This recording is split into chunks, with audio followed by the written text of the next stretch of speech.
Standard third. Welcome in EVS lecture. In previous lecture we have started our chapter number 19, our friends animal, and discuss some matters, just like some children have saw a sparrow in their class, and the sparrow was hurt by a fan and they helped the sparrow to fly again. And in next there was a boy in whose courtyard a cat gives kitten, and one day he heard the sound of cat that she was crying. And when he went to that place and he saw that one of the cat's kitten was not there, and he found that one girl has that kitten, and she understood the feeling of the cat mother, and she returned the kitten to cat mother. Now on the next there is other story of a cow. One bike or a scooter has hit the cow, and she injured her leg, and the people of this cow or owners of this cow has helped her.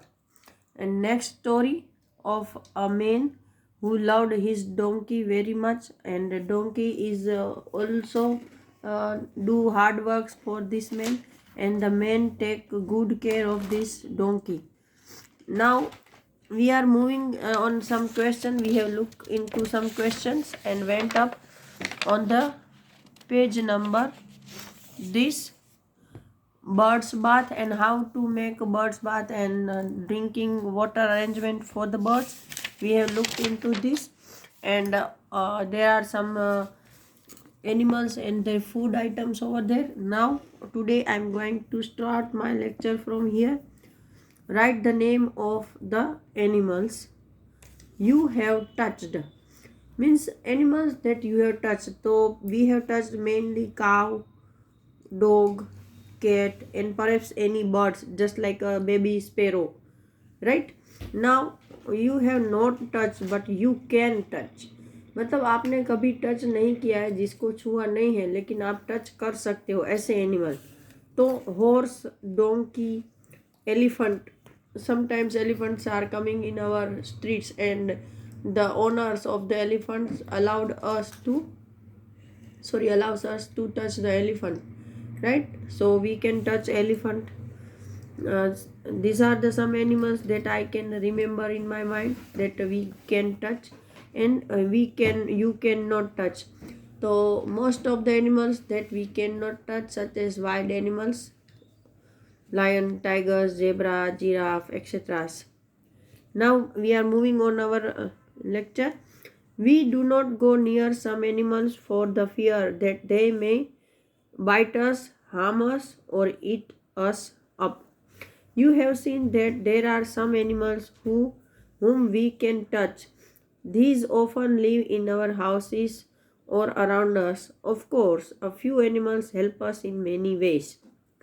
कि भाई कुछ ऐसे जानवर हैं कि जिनके पास हम नहीं जाते हैं या जाने से डरते हैं. क्यों डरते हैं? तो हम ये सोचते हैं कि शायद वो हमें काट लेगा या फिर वो हमें खा जाएगा. जैसे कि स्नेक है, वो हमें बाइट कर सकता है, तो हम नहीं जाते. स्नेक है, स्कॉर्पियो है, बिच्छू. और लायन, टाइगर जैसे जो बिग कैट्स हैं, उनसे भी हम डरते हैं कि वो हमें खा जाएंगे. एलिफेंट से भी हमें डर लगता है कि वो हमें हार्म्स ना पहुंचा दे. लेकिन फिर भी ऐसे कुछ एनिमल हैं कि जिसको हम टच भी करते हैं और वो हमारे घर के अंदर या घर के आजू बाजू रहते हैं, जिसको कि हम जनरली पेट एनिमल्स बोलते हैं. काऊ, डॉग, बफेलोस, गोट, शीप, कैट, एक्सेट्रा. तो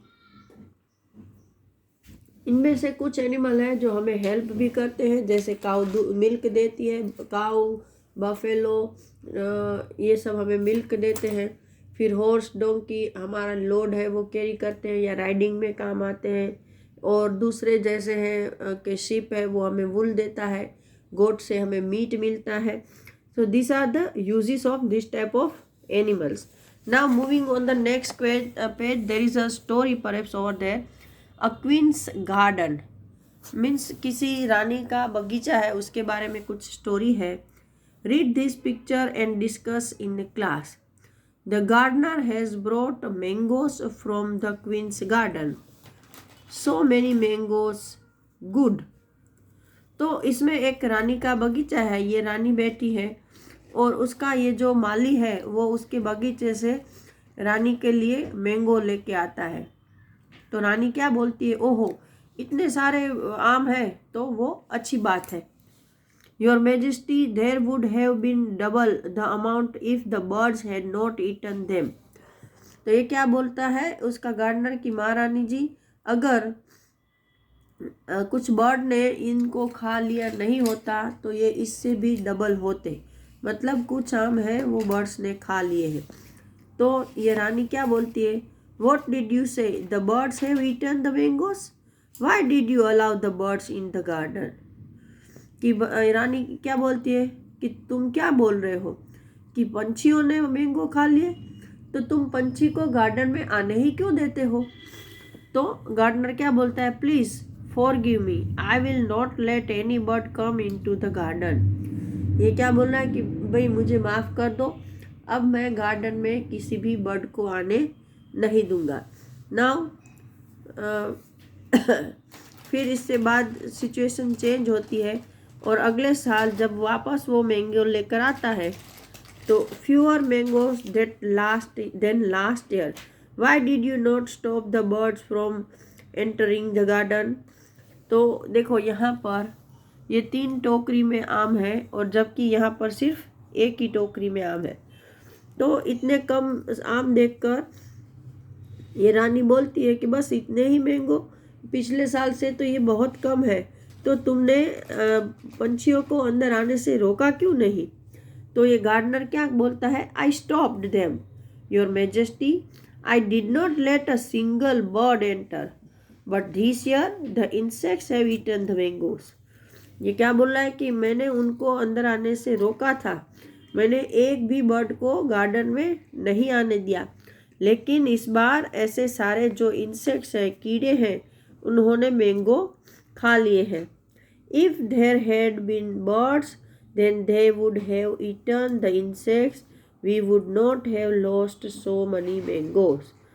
इसका मतलब क्या है कि अगर हम गार्डन में बर्ड्स को आने देते हैं तो वो इंसेक्ट्स को खा जाते हैं और फिर हमें बहुत ज़्यादा मैंगो गंवाने नहीं पड़ते हैं. मतलब कि बर्ड भी है ना हमारी ज़िंदगी में इम्पोर्टेंस रखते हैं, चाहे वो डायरेक्टली हमारे टच में हो या ना हो. They are protecting our fruits, vegetables and crops by insects. इससे ये साबित होता है कि बर्ड भी हमें बहुत सी मदद करते हैं. So over here our chapter number 19 is going to completed, and in next lecture we will start our new chapter. Till that time, goodbye everyone.